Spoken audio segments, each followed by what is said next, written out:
series. I'm Lewis Krause from the Pacific ADA Center, your moderator for this series. This series of webinars is brought to you by the Pacific ADA Center on behalf of the ADA National Network. The ADA National Network is made up of 10 regional centers that are federally funded to provide training, technical assistance, and other information as needed on the Americans with Disabilities Act. You can reach your regional ADA center by dialing 1-800-949-4232. Real-time captioning is provided for this webinar. The caption screen can be accessed by choosing the CC icon in the meeting control toolbar. To toggle that meeting control toolbar on, you can press your Alt key. As always in our sessions, only the speakers will have audio. If you do not have sound capabilities on your computer or prefer to listen by phone, you can dial 1-669-900-9128 or 1-646-558-8656 and use the webinar ID of 872-0730-7836 and the passcode of 742075. A reminder to everyone that this webinar is being recorded and you'll be able to access that on adapresentations.org in the archives section of emergency management next week. This is the 7th year of this webinar series, which shares issues and promising practices in emergency management, inclusive of people with disabilities and others with access and functional needs. The series topics cover emergency preparedness and disaster response, recovery and mitigation, as well as accessibility and reasonable accommodation issues under the Rehabilitation Act of 1973, the Americans with Disabilities Act of 1990, the ADA, and other relevant laws. Upcoming sessions are available at adapresentations.org under the Schedule tab in the Emergency Management section. These monthly webinars occur on the second Thursday of the month at 2:30 Eastern, 1:30 Central, 12:30 Mountain, and 11:30 a.m. Pacific Time.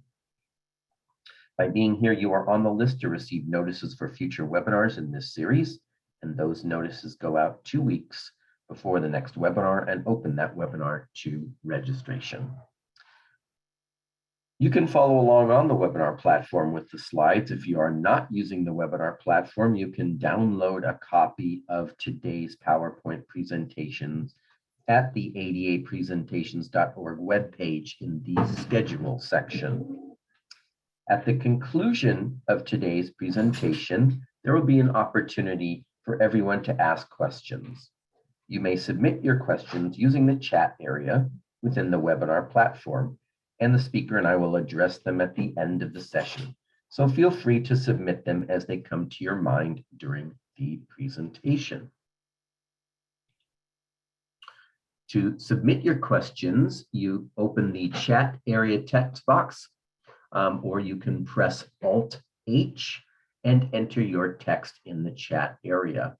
If you are listening by phone and not logged into the webinar, you may ask your questions by emailing them to adatech@adapacific.org. That's adatech@adapacific.org. Also, if you experience any technical difficulties during the webinar, you can send a private chat message to the host by typing in your chat window, or you can email us again at adatech@adapacific.org. Or finally, you can call us at 510-285-5600. Today's ADA National Network Learning Session is titled Global Disability Leadership Before, During, and After Disasters. Disability leaders are very active in global disability inclusive disaster and climate initiatives. We're going to learn today about what's happening in emergency preparedness, disaster risk reduction, sustainable development goals, climate justice, humanitarian action, community resilience, Article 11 of the Convention on the Rights of Persons with Disabilities, disability inclusion strategy, building back better, and other global disaster and disability initiatives. And here an update on what people are working on. And today's speaker is going to lead us through that. It's Marcy Roth. Marcy is the Executive Director of the World Institute on Disability and a global leader on disaster and disability. She is focused on improving outcomes for disaster-impacted people with disabilities and disability-led organizations and communities for 20 years. So Marcy, after a long delay, I will turn it now over to you. Well, hello, everyone. This is Marcy Roth, and I want to begin by thanking Lewis and the ADA National Network for this opportunity to join you all in discussing what's happening before, during, and after disasters among global disability leaders. Let me also say, much as I was hoping to be joined by my colleagues Herman Perotti, Shaylin Slozales, and Carlos Kaiser, they are unable to join us today, but I very much look forward to sharing information that they are deeply involved in. I also want to thank Lewis for holding this meeting until it was accessible. This should be standard practice, and I applaud the Pacific ADA Center for waiting until our captioner was here. First slide, please. So today I'm going to talk about a variety of initiatives that are underway globally that have quite a bit of involvement from people with disabilities. And as I don't have to tell the folks who joined us today, the frequency, intensity, and duration of disasters is truly growing. In fact, over the past 50 years, over 100 people have died every day, and there have been over $200 million in disaster-related losses. The increase has been fivefold over the 50-year period. This is in part because of the impact of climate change and what has come with climate change, which is more extreme weather. But also it's also possible that this is because of improved reporting. The good news, if there's any good news in this, is that the deaths have significantly decreased over this 50-year period. That's because of improvements in early warnings and in emergency and disaster management. Next slide, please.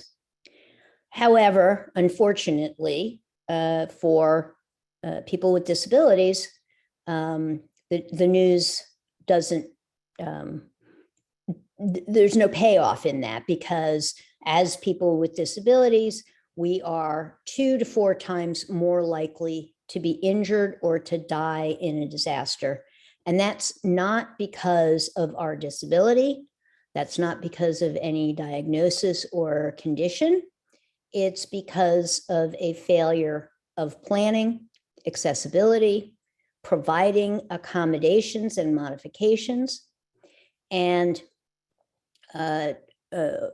globally, the numbers have continued to be at least this high. And unfortunately, with COVID, the numbers are significantly higher. Next slide, please. So I'm going to take us back, and we're going to spend time today looking at what has happened over the past 21 years, which in fact, it is this week for me that my lifelong work in disability inclusion took a very focused dive into, in many ways, into what happens for people with disabilities before, during, and after disasters.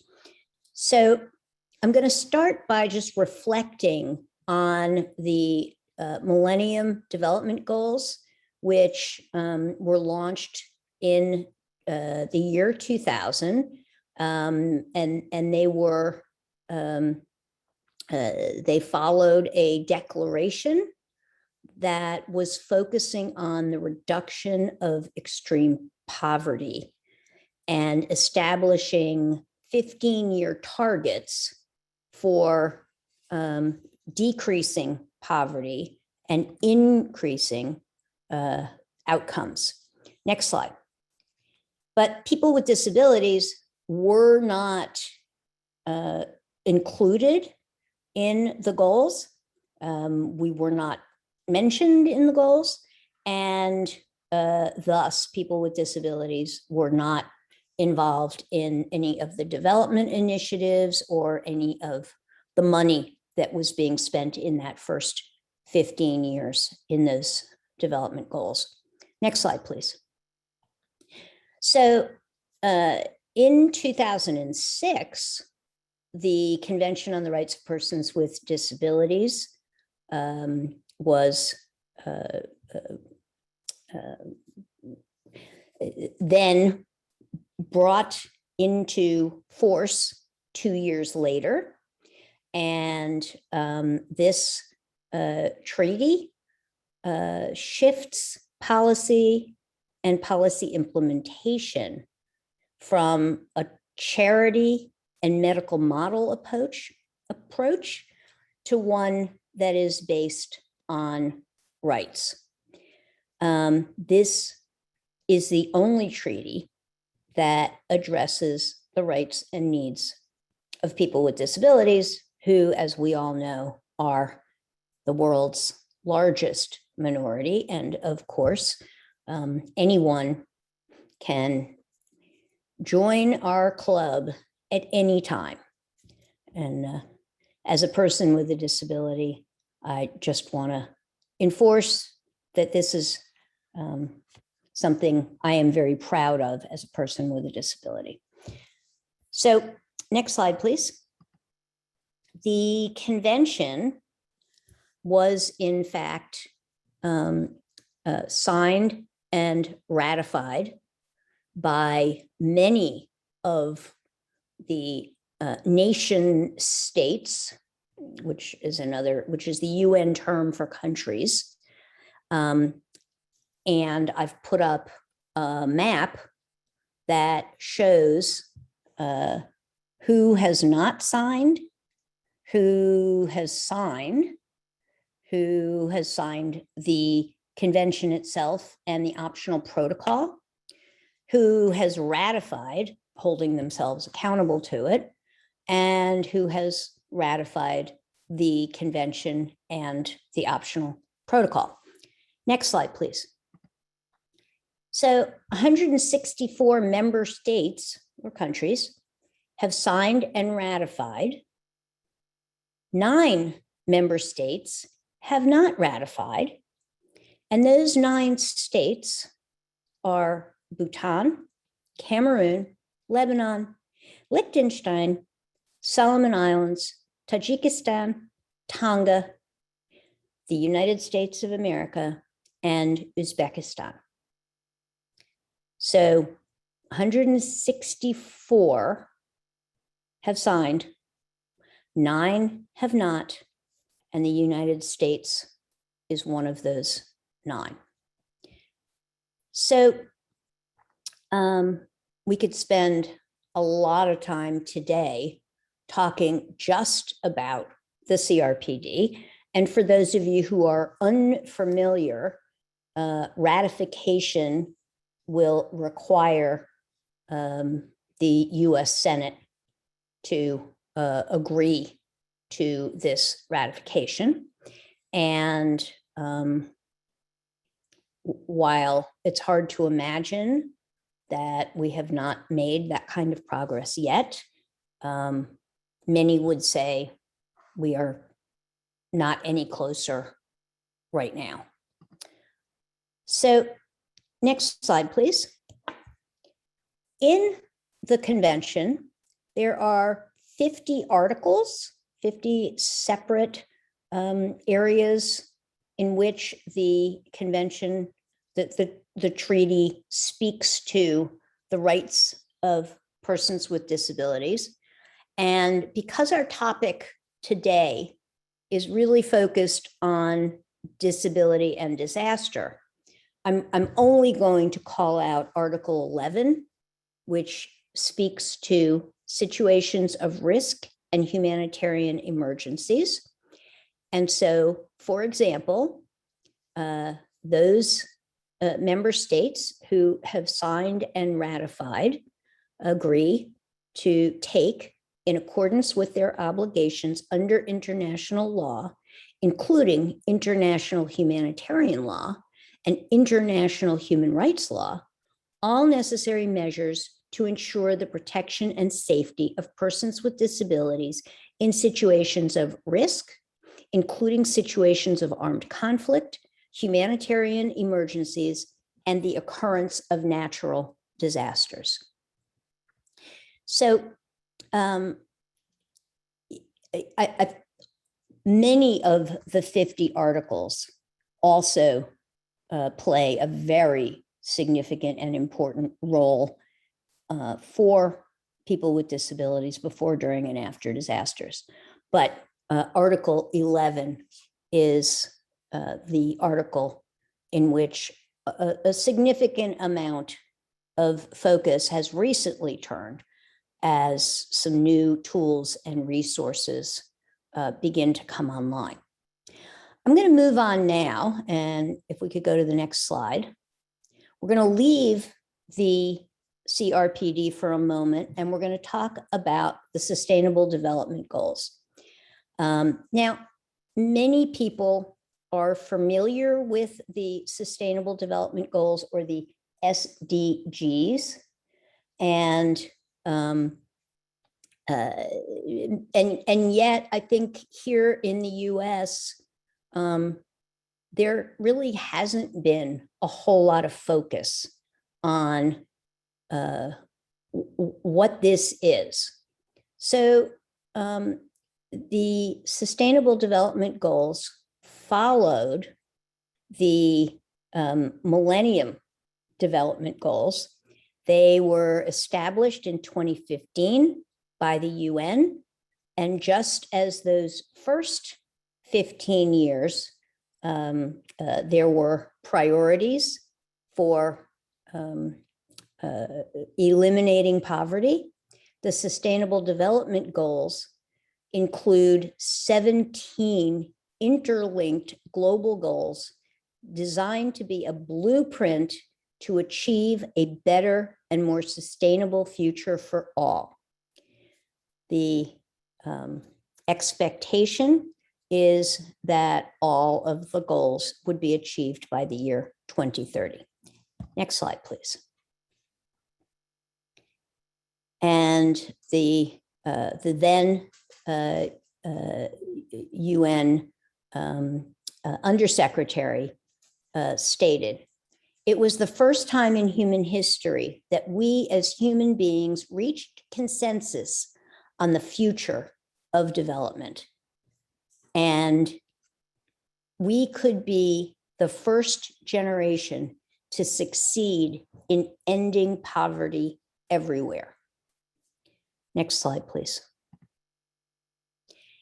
And what's significant about the Sustainable Development Goals and the declaration was that it really focused on very nicely on a shared universal ambition to eliminate poverty, while at the same time giving nations the individual expectations and the ability for them to utilize their capacities and policies and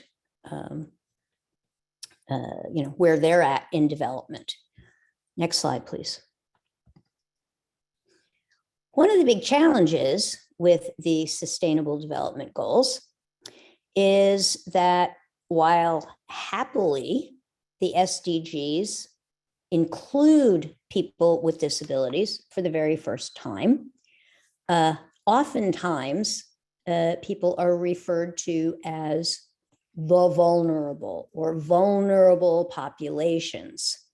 The good news is that the agenda, in referring to vulnerable populations, it actually means people with disabilities as well as many others, women, children, and yet the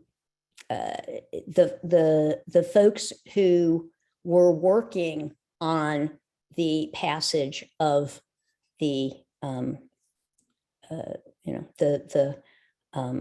next 15-year agenda, there was a decision not to, in that 2030 agenda, it was decided not to press the use of vulnerable, which there are many people who, I would be one of them, who struggled then, and I struggle now. Next slide, please. So if you look at what happened with the first 15 years of the new millennium and those millennial goals, and then the 2030 agenda, you will see that in those first 15 years, there were no references to persons with disabilities. But fortunately, in the strategic development goals, there are 7 references: 2 in education, 1 in employment, 1 in reducing inequities, 2 in inclusive cities, 1 in disaggregation of data by disability. And as well, there are 11 in the 2030 agenda and 9 in the global indicators. Next slide, please. And very simply, when we're talking about sustainable development, there are 5 pillars. Those are people, prosperity, peace, partnership, and planet. And again, I would love to do a deep dive into all of these, but we won't have that opportunity today. But I've given you lots of links throughout the slides so that if folks are wanting to learn more, you can take that dive on your own. And the agenda speaks very specifically to sustainable development, recognizing that eradicating poverty in all its forms and dimensions, combating inequality within and among countries, preserving the planet, creating sustained, inclusive, and sustainable economic growth, and fostering social inclusion are linked to each other and are independent. So while we don't see the specific disability language in some of the sweeping mentions, it certainly gives us quite a bit to work with. And I forgot to tell you next slide. So please go to. Thank you. And again, in the goals and targets, there are 7 explicit references, as I shared, 18 references to vulnerable populations, and all-inclusive language links to people with disabilities and includes the principle throughout of leave no one behind. Next slide, please. So if in looking at the strategic development goals and the articles of the Convention on the Rights of Persons with Disabilities, the CRPD, the articles are cross-cutting. And so of those 50 articles, I have particularly called out the general principles and the general obligations, equality and non-discrimination, women with disabilities, children with disabilities, awareness raising, accessibility, Article 11, situations of risk and humanitarian emergencies, as I mentioned earlier, equal recognition before the law, access to justice, personal mobility, freedom of expression and opinion, and access to information, statistics and data collection, international cooperation, and national implementation and monitoring. And I'll tie all of this together a little bit further in a few minutes. But let me call out how with the overarching goal of eradicating poverty, the overarching goal of sustainable development globally, giving both the overarching global commitment and each country being able to personalize and address the sustainable development goals, the human rights and disability rights elements that are included in the convention itself provide for us a huge opportunity to drive, particularly in the places where they have both signed and ratified the CRPD. Those countries are really focusing on connecting the dots and using those CRPD obligations to drive disability inclusion throughout the Sustainable Development Goals. And next slide, please. An important point about accountability was made by the chair of the International Disability Alliance when those SDGs were first agreed to. And she said, persons with disabilities were instrumental in creating this transformational roadmap to a better future. Now the hard work of real change lies directly ahead. Persons with disabilities must be leaders, guiding the world towards achieving these goals for everyone.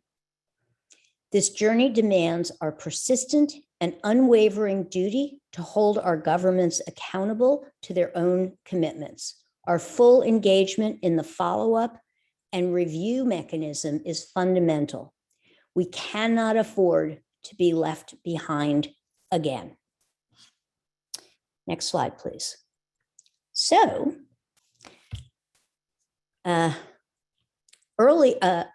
later in 2015, a multi-year initiative to update what had previously been what was called the HIOGO framework for disaster risk reduction.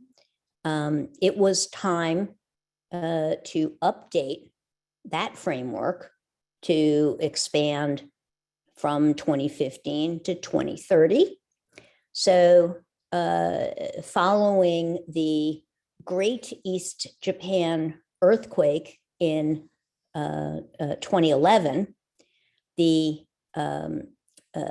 Sendai framework for disaster risk reduction was developed over the subsequent years. And happily, there was very active involvement among people with disabilities globally. I was at FEMA in those days, and in fact, I was included as part of the US delegation that went to Sendai, Japan in 2015 to agree to this very important agreement that has specific targets and priorities for action to substantially reduce disaster risk and losses of life, livelihoods, and health, and to focus on those losses of economic, physical, social, cultural, and environmental assets of persons, businesses, communities, and countries. And the Sendai framework was the first of the agreements that came after the agenda, the 2015 to 2030 agenda that established the Sustainable Development Goals. Next slide, please. So the Sendai framework and the priorities, as I said, were very much developed with a very active involvement from disability leaders. Many of us met several times before 2015, before we all gathered in Sendai, Japan. And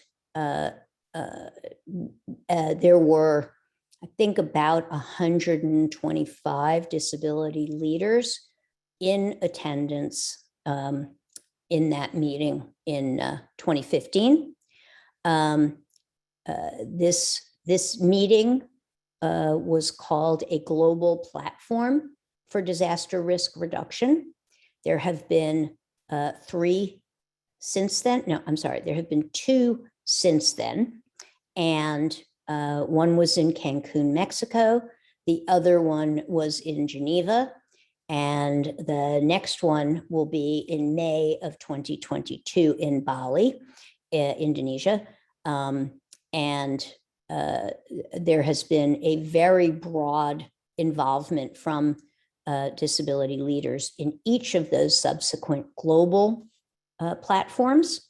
And as well, there are regional platforms, and the regional platform that we in the US are part of will be in October and I'm sorry, November. I'll have the dates in a moment.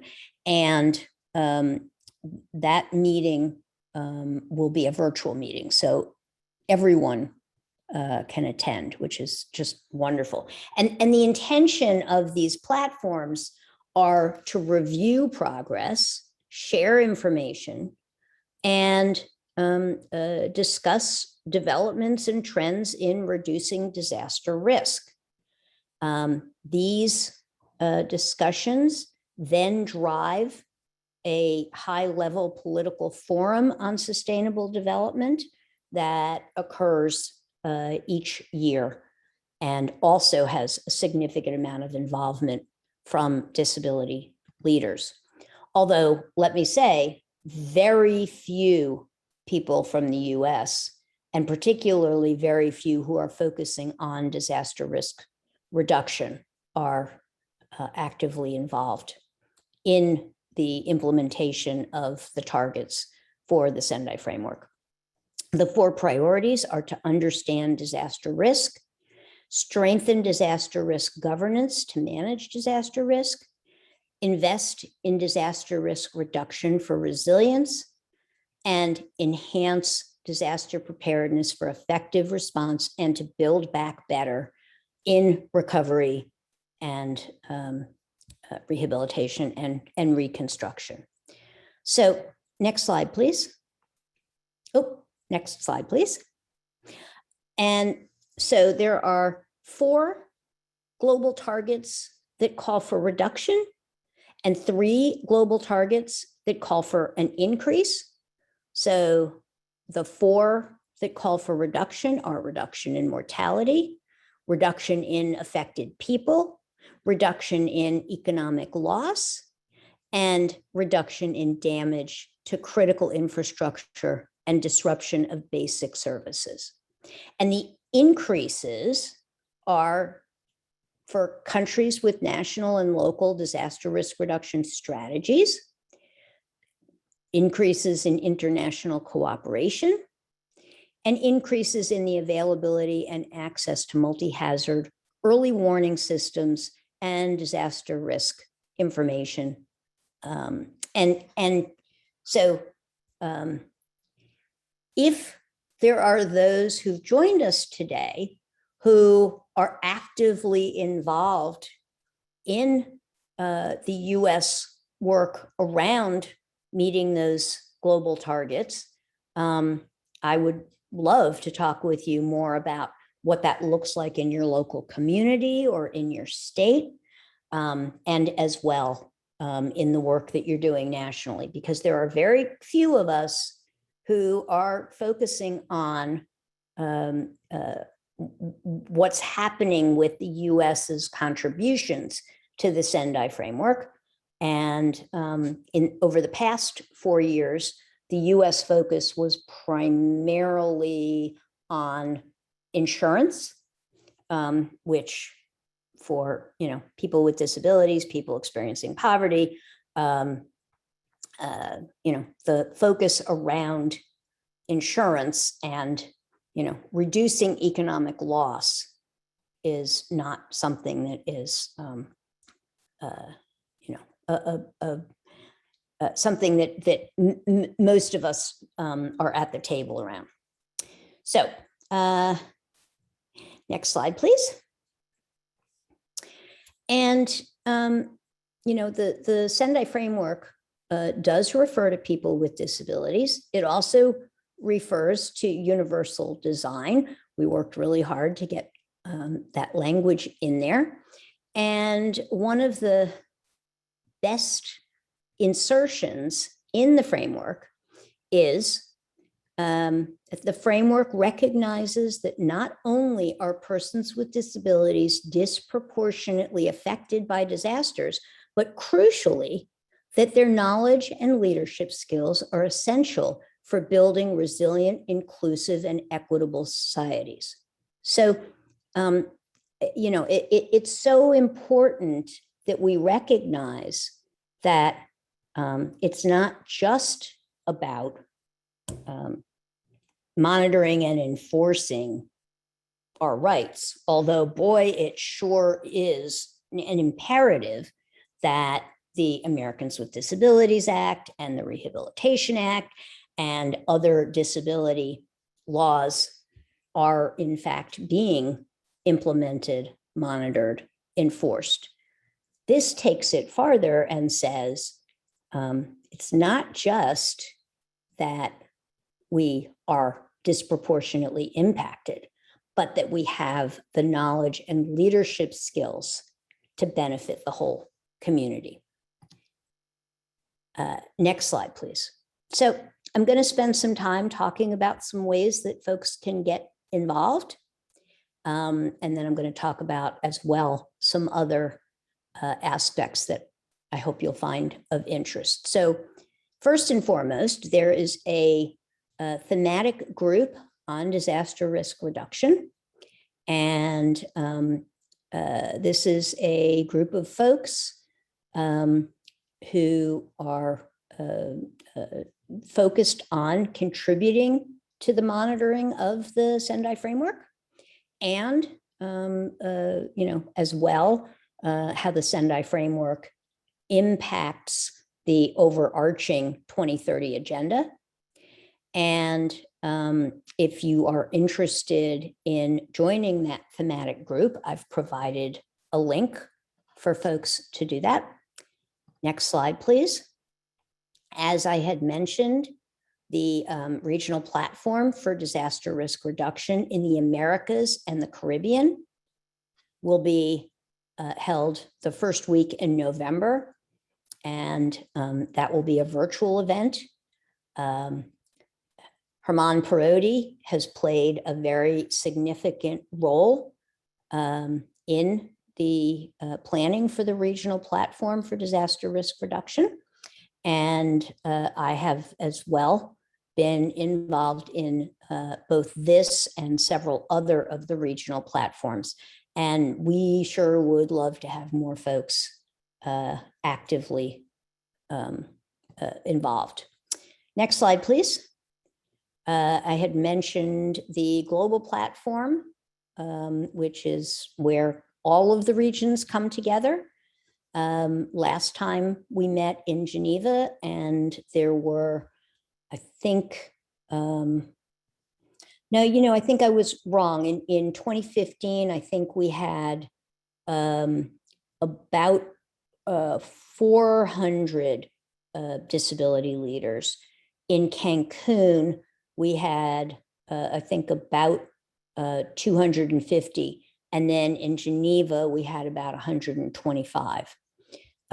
So at this next global platform, which will be in May of 2022, as it stands right now, it is planned to be held in Bali, which is, an incredible destination and a place where disasters are very common.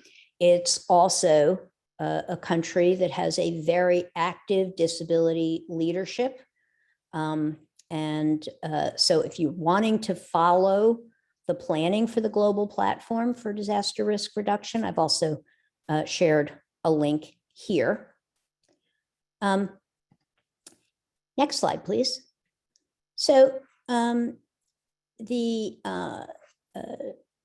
after the Sendai framework was first agreed to in 2015, there was a conference later on that year in Dhaka, and there was a declaration that was adopted that focuses on the inclusion and meaningful participation of people with disabilities in all disaster risk management programs. And that declaration was updated in 2018. I've provided the declaration, and I have not yet heard about the next conference on disability and disaster risk management, but I would anticipate, because those targets ended in 21, I would anticipate that the conference will be scheduled for sometime in either 2022 or 2023. Next slide, please.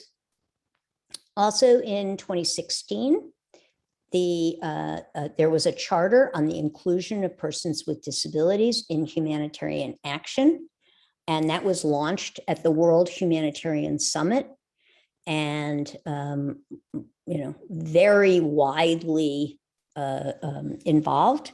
And the charter, which I will share with you in the next slide, is a collective willingness to enhance the effective inclusion and participation of persons with disabilities and their representative organizations across the humanitarian system. Next slide, please. The 5 key elements of the charter are non-discrimination, participation, inclusive policy, inclusive response and services, and cooperation and coordination. Next slide, please. And following this, in 2019, there was, after quite a bit of work that began in 2016, there was the launch of the UN Interagency Standing Committee on Inclusion of Persons with Disabilities in Humanitarian Action. And the 2019 release of those guidelines have really driven a lot of activity around the inclusion of people with disabilities as both beneficiaries and as actors throughout humanitarian response. Next slide, please. And once the charter was, oops, next slide, please.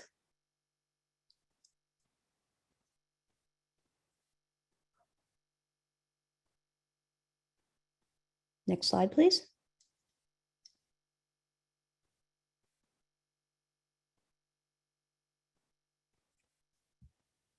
Next slide, please. Thank you. Okay, so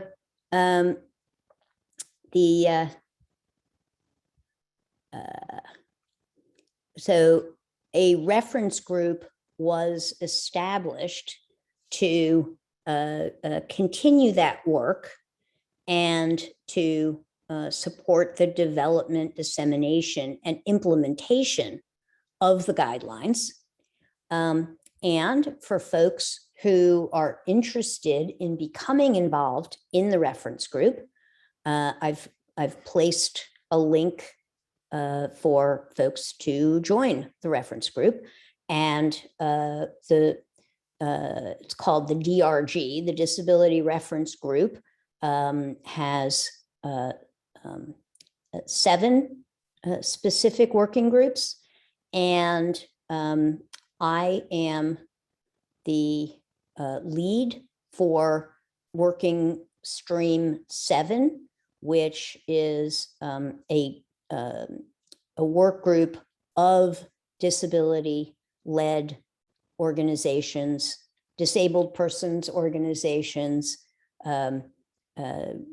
depending on where you are. Some people refer to disabled persons organizations, DPOs.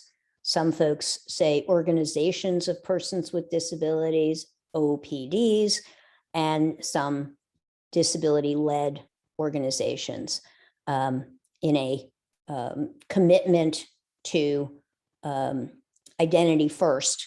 My organization, the World Institute on Disability, focuses primarily on using DPO, disabled persons organizations, or disability-led organizations, DLOs.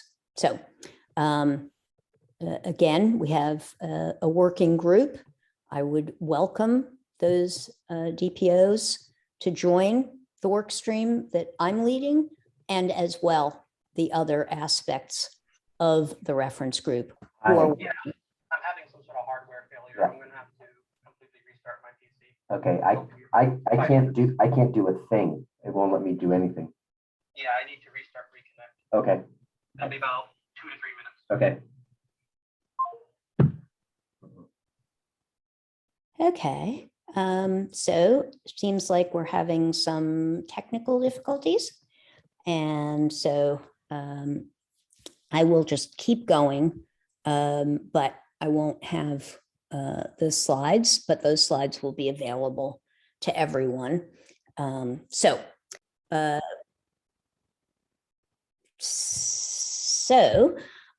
There are a number of actions that are recommended, and the World Bank has really summarized these very well when it comes to disability inclusive disaster risk management. And those change is a next frontier in social responsibility. I'm now on slide 36, just so you know. The UN last year, 2 years ago, established a sweeping disability inclusion strategy. And all UN agencies are on a 5-year plan to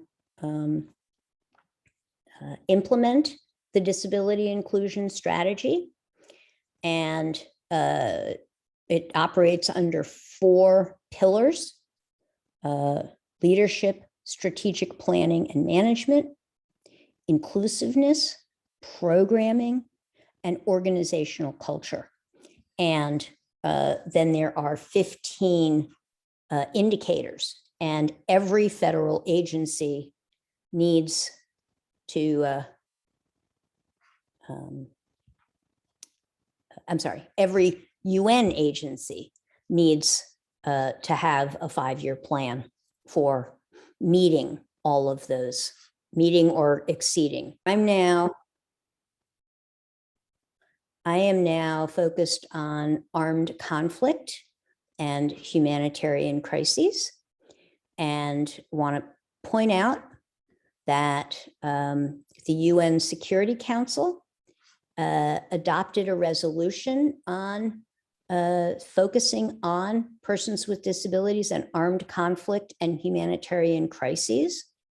And the Security Council has recognized, and this resolution has identified the serious concerns about the disproportionate impact of armed conflict on persons with disabilities.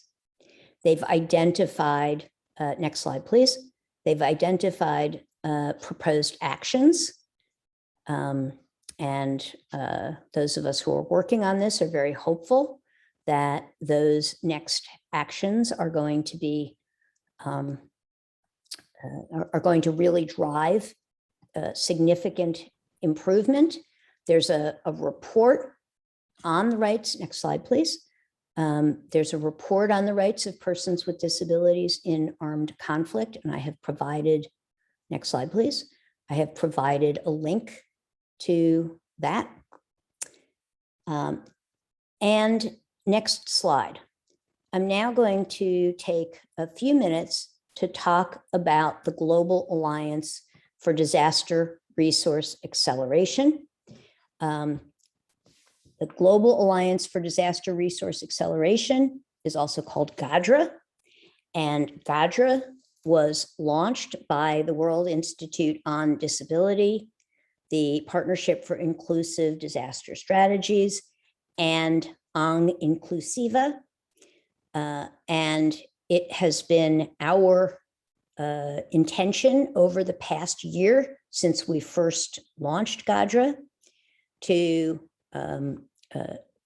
develop and initiate an effort to direct disaster relief, humanitarian relief directly from the major corporate and foundation funders to local disability-led organizations impacted by disasters, cutting through all of the ongoing, I call it the humanitarian industrial complex, because as we've learned in the year since we launched GADRA, local disability-led organizations are almost never the direct recipients of disaster relief.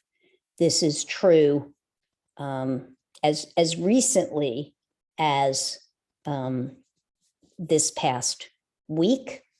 And our intention with the Global Alliance for Disaster Resource Acceleration is to support organizations to support the people that they serve in that local community so that they can continue their operations to meet the needs of their community.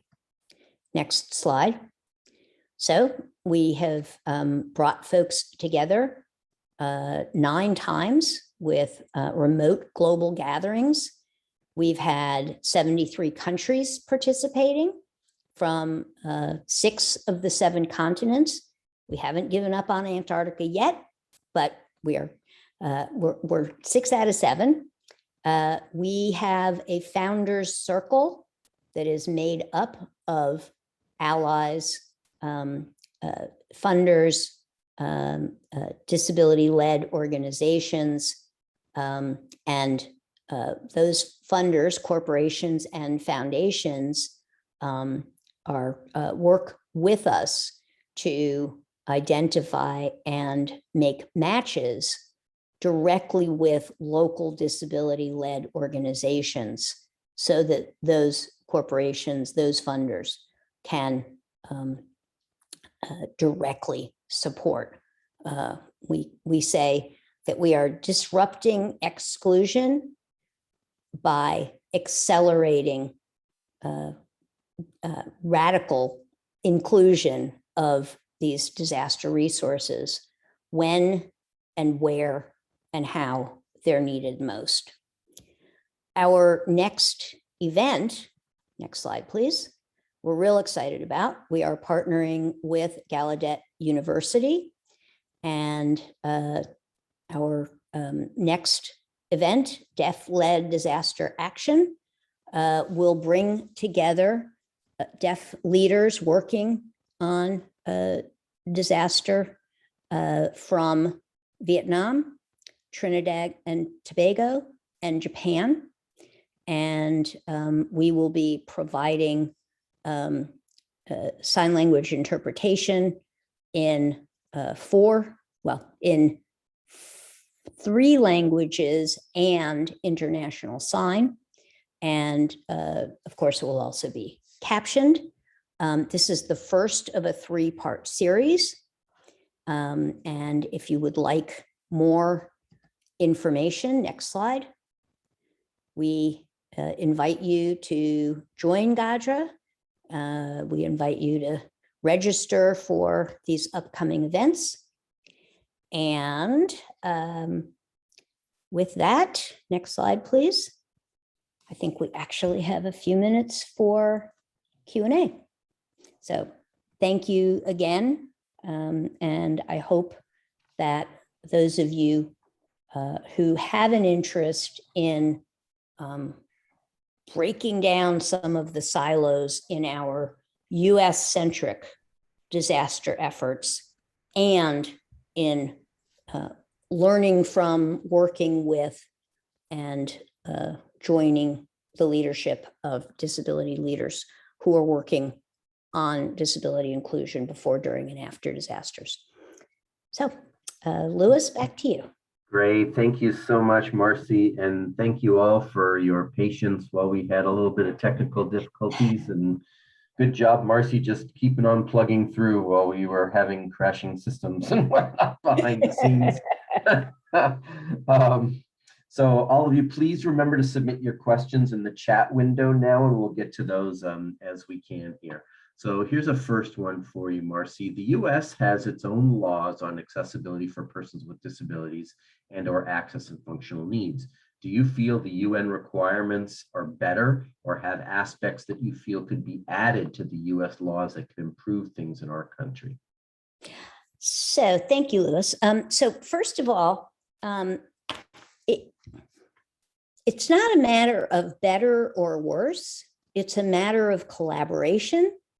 There are some things that we do quite well, but there's a whole lot that other countries are doing far better.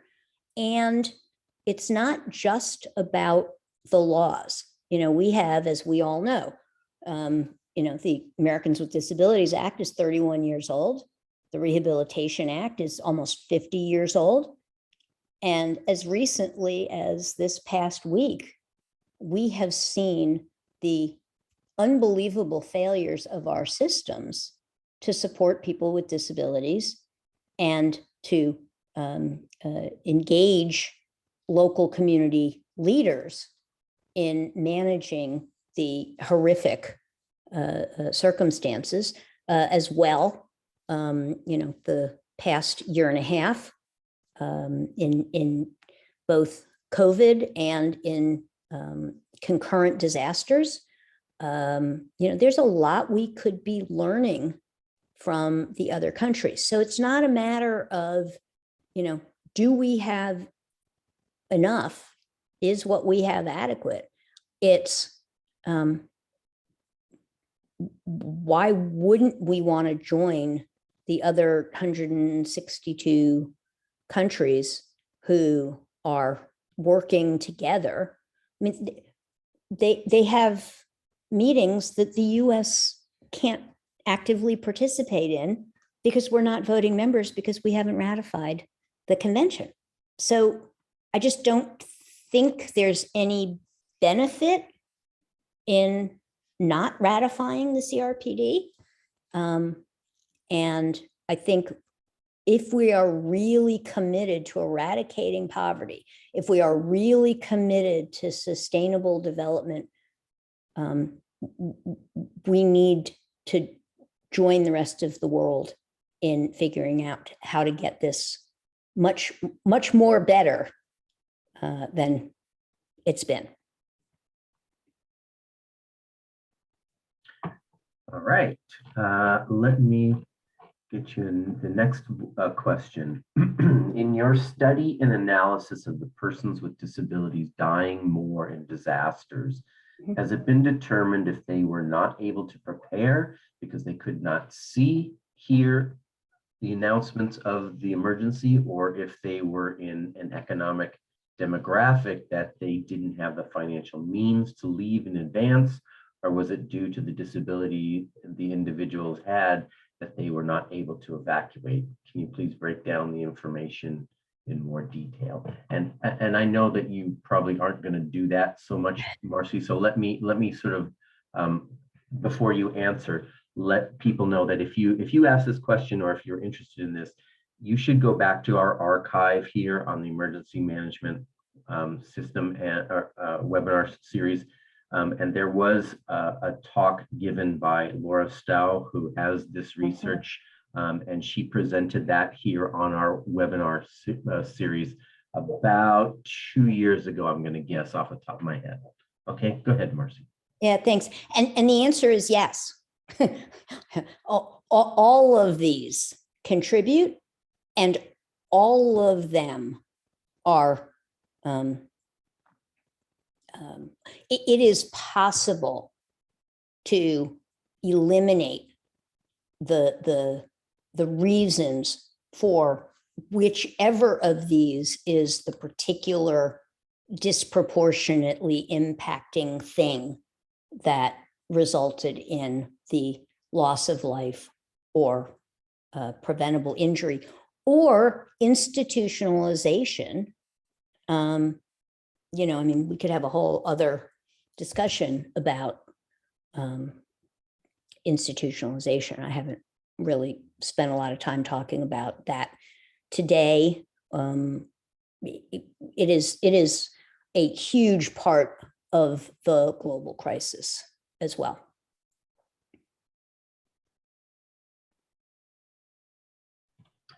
Okay, very good. I think we are going to, we realize that many of you have more questions, and we got a little bit slimmed down by the initial technical difficulties here. So apologize for if you didn't get a chance to ask your question.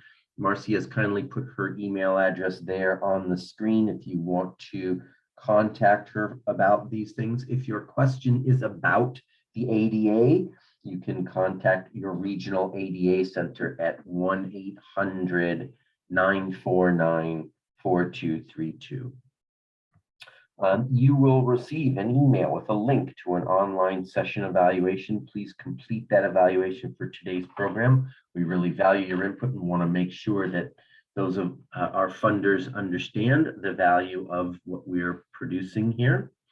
And we want to thank Marcy for her sharing her time and knowledge with us. It was very interesting, really interesting look and comparison and thinking about the ADA and how things fit globally.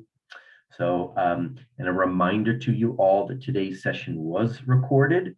It will be available for viewing next week at adapresentations.org in the archive section of the emergency management area.